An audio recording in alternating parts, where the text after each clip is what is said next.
CPR, when you're pushing on the chest, you are being the heart. So you've got the heart, you've got the coronary arteries round the heart, and you're keeping the heart alive and in a shockable and position that it can come back to life. When you are breathing into them, you're being the lungs. So in essence, you're being a heart and lung machine. What a defibrillator does is it allows you to reboot the heart if the heart has gone into a strange rhythm, and it allows it to reset, because the heart is pretty amazing and it has a whole load of backups. So it can go into a strange rhythm, but you've got these pacemakers within your heart that are like the conductors. And what this allows you to do is to stop the heart, for the heart to reset itself using its backup mechanism. So a defib won't work on its own without you doing CPR as well. And CPR, to have its best result, will need a defibrillator as well. It's very unusual for somebody to be brought back to life with CPR on its own. It can happen, but it's unusual. And in terms of how quickly someone can react to a cardiac arrest, someone's just fallen over, they've collapsed, how important is it to get CPR started as fast as possible? Oh, it's vital, absolutely critical. And when you look at Christian Eriksen's collapse, it was textbook. I mean, you know, if you can have something so horrendous happening with such an amazing outcome at the end. He collapsed. His teammates realised immediately there was something wrong. He was on his own. They went over, they checked to see his response, then they checked to see if he was breathing. You see him opening his airway, checking to see if he was breathing. At that point he was breathing. They put him in the recovery position to protect his airway. They then kept checking that he was breathing. He stopped breathing. They rolled him onto his back and started CPR. All this was happening whilst the medic was running across the pitch with the defibrillator. And time is critical, because, I mean, the odds speak for themselves. Tell us about those odds, because those statistics are amazing if you can get to someone quickly. They are, and that's why we've got defibrillators, you know, in public spaces. So if you have a cardiac arrest in the community and somebody's doing quality CPR, your chances of survival are only about 6%. And that's basically whilst you're waiting for the paramedics to arrive with your defibrillator. If you have a cardiac arrest, someone starts prompt and appropriate CPR, the defibrillator is dashed across, and you apply the pads and give them a shock within 3 minutes, and they're in a shockable rhythm, the odds jump from 6% to 74%. And for every minute's delay over and above that, they've got a 10% reduction. So you're very quickly down to 6%, 6% again. So speed is vital, and also getting them on to the next level, because you're not fixing them. So Fabrice Mwamba was shocked multiple times. You are keeping them alive so that you can get them to hospital, they can diagnose and treat whatever's happening. So it's about recognising, giving them life-saving treatment and getting them to hospital as quickly as possible. Because a lot of what was said in the aftermath of incidents like Christian Eriksen and the Newcastle fan that was in the stadium when he collapsed at the Spurs game the other day, is that if they were in any other place, they might have died. It would have been a different situation if they weren't so close. Obviously, at a football match, there's a defib always there within a few yards of the play. How important is it then that we have as many defibrillators in offices and workplaces and out in the public realm as we can? It's absolutely critical. And there's various other countries that are trailing this. However, it isn't just about having these available, it's about people being confident to use them, because you really can't do any harm. So I know lots of places where they think there might be one in the workplace or there might be one over there, but they're not quite sure. They've never actually gone and switched it on and wouldn't feel confident using it. These are for people to use. You don't have to have specific training, although if they're in your office, there is a requirement for people to be trained to use it. However, they are so easy, you cannot do anything wrong. and they speak to you. But everybody needs to feel confident grabbing these and taking them if there is a problem. They stop the heart so that the heart can reboot itself. But critically important, if you don't need it, if I was to put this live one on you right now, it would stop. And press the button till I'm blue in the face, it will not let me shock you because you quite clearly are not in cardiac arrest and you do not need to use it. So you can only use it if you are in a shockable rhythm. Well, that is also key information because a lot of people will be scared of something like that, won't they? Absolutely. Well, let's get started. Do we have a name for our participant here? She's Annie, actually. Great. Well, we'll start with CPR then. I'd say that we'll go through an incident as it were to happen. Okay. Annie's had a cardiac arrest, and I'm first on the scene to perform CPR. Talk me through what I should do. Okay. So a cardiac arrest means that her heart is not beating as it should. So she's not pumping blood round to her vital organs as she should be. So if you were to leave her, her heart and brain would no longer have the blood and the nutrients that it needs, and she would die. So from a first point of view, if you don't do anything, she is not going to make it. So people go, oh my goodness, I'd be too frightened. Do something. Yeah. Okay? Yeah.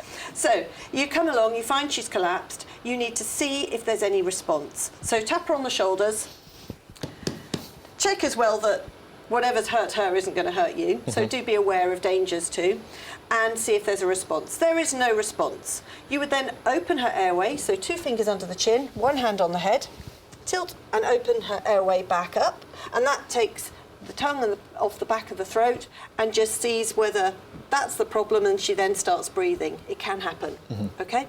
She's not. You would look, listen and feel to see if there's any breaths. If there are less than 2 breaths in a 10-second period, then you would start compressions. Okay. Okay? And when you're giving the compressions, you are pushing and pumping the heart, so you are squeezing down. You've got to squeeze through the rib cage, so you've got to push down 5 to 6 centimetres, hard enough to push down through those ribs and squeeze the heart to pump the blood round the heart and pump the blood to the brain. Yeah. You're not bothered about anything else. It's the heart and the brain you're focused on. And so whereabouts on the chest do I start? So it's actually right in the centre of the chest, on the sternum. So from the top there, that little V, to the knobbly bit down there, and then right in the middle. 2 hands overlapping like that or like that, whichever feels most natural for you. And it is hard work. Yeah. So you're going to need to be up over the top, doing press-ups on her. Yeah. Ideally 2 knees down, straight over the top, elbows straight, and pushing down hard and fast, 2 per second. Harder, harder. That's it.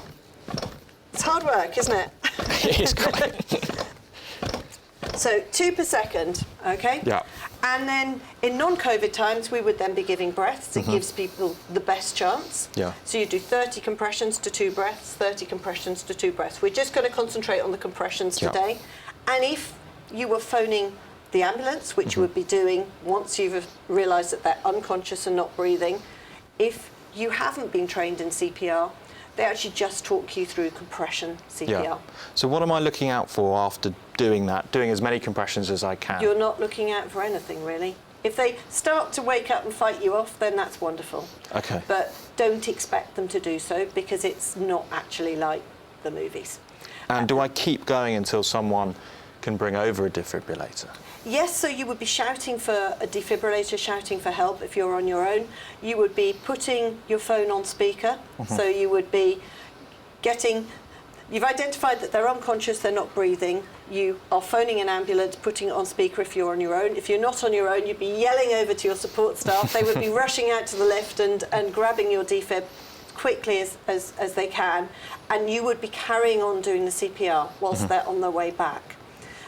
When the defibrillator arrives, you would be, ideally you would be carrying on doing the CPR, and somebody else would be putting the pads on and things, but in this case you're going to be doing it yourself, because you're going to be multitasking. Great. And what you need to do is switch it on. So button there, and it makes a funny noise on this one, but it's fine.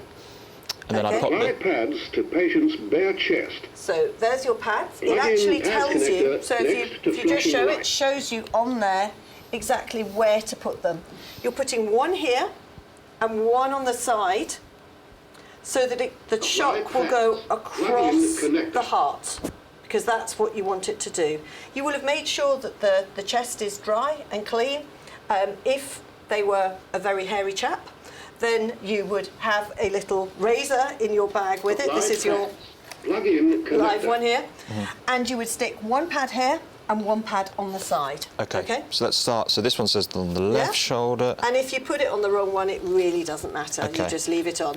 And you put it just at an angle like Apply that. There we go. pads. Insert And then the other connector one just firmly. on the side. So that is... Just going along the side there. Along the It's fine. You can just put it, that's perfect. And then you insert Apply the pads. connector. Insert And you would be connector doing firmly. your CPR. Continue it, that's fine. So do your CPR until it tells you to stop, which it will do any second now. Analyzing heart rhythm. Do not touch the patient. Okay, so it's told you to stop. Shock advised. Okay. Charging. So they're in ventricular fibrillation or Stay clear ventricular of tachycardia. You don't need to know that. The machine does. Yeah. But they need Deliver a shock. now. Press Okay. the orange button So you now. need to press that orange button. You go stand clear. Shock delivered. Okay. They would jump Pause. and straight back on the chest. Start CPR. Okay. It would then continue. A lot of them are bleeping, or they are clicking, or they are counting for you to give you the right rhythm to keep doing your CPR. And they will do that for 2 minutes, and then they will reanalyze the heart rhythm again, and shock or not shock, depending whether or not they are still in a shockable rhythm. So if it says shock advised, you keep going. If it says no shock advised, and like with Christian Eriksen, they've started to wake up, it means the shock has worked. If it says no shock advised and they start to wake up, you keep the pads on, because with Fabrice Muamba, he went back into a shockable rhythm again. Yeah. If it says no shock advised and they're not waking up, you keep going with the CPR, because they could be in some other rhythm and they might come back into a shockable rhythm. Yeah. You're not going to make the decision that somebody is not savable. You're going to wait for the help that you have called to come and make that decision. So you are giving them their very, very best chance of bringing them back to life. That's a really important point, isn't it? Because Fabrice Muamba, the case you cite, his heart had stopped for 78 minutes. So a lot of people will think, well, what kept them going to think that he was still savable at that point? Well, his heart hadn't stopped. He was having CPR, so somebody was pushing and artificially doing that.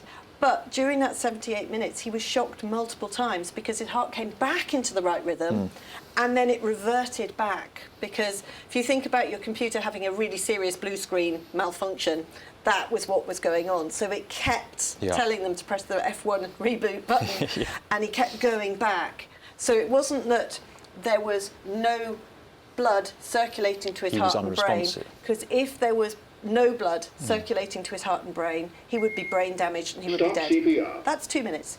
You would be carrying on doing that Analysing until heart that point. Yeah. Stay clear So that's good. of patient. Analyzing heart rhythm. No shock advised. Paused. If needed, start CPR. So if they haven't come back to life and there's no obvious signs of life, then you would restart CPR. Yeah. Yeah, I'm going to turn it off, otherwise it's going to keep going. And the important thing is as well, I mean, this situation obviously is quite laid back, you're talking me through it, but in the actual moment when you're confronted with a real life person, it's really important, is it, just to stay calm as possible? Stay as calm as you can, easier said than done. Yeah. Focus on what you are doing and why you are doing it. So this person is unconscious and not breathing. If you don't circulate the blood to their heart and their brain, they're not going to make it. So you need to get help on the way, start quality CPR and get a defibrillator as quickly as you can.